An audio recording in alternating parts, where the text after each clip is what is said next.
Hello. কেবল কয়েক ছত্র কবিতার জন্যে এই বৃক্ষ, জরাজীর্ণ দেয়াল এবং বৃদ্ধের সম্মুখে নত জানো আমি থাকবো কতকাল? বলো কতকাল? ওপার বাংলার কবি শামসুর রহমান তার কবিতার শেষ পংক্তিটি ছিল ঠিক এরকম।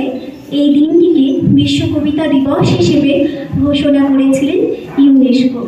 বিশ্বব্যাপী আঞ্চলিক কবিতা, পাঠ রচনা, প্রকাশনাকে উৎসাহিত করাই ছিল এই দিনটির লক্ষ্য।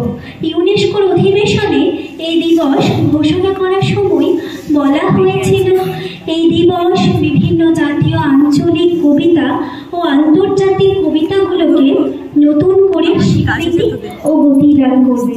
তাই সহমত পোষণ করে আমরা বলতেই পারি, আমি যা কিছু মহান করেছি বরণ, করেছি বিনয় শ্রদ্ধায়, মেশে 13 নদী 7 সাগরের জল গঙ্গায় পদ্মায়, বাংলা আমার তৃষ্ণার জল তৃপ্ত শেষ চুমু, আমি একবার দেখি বারবার দেখি, দেখি বাংলার।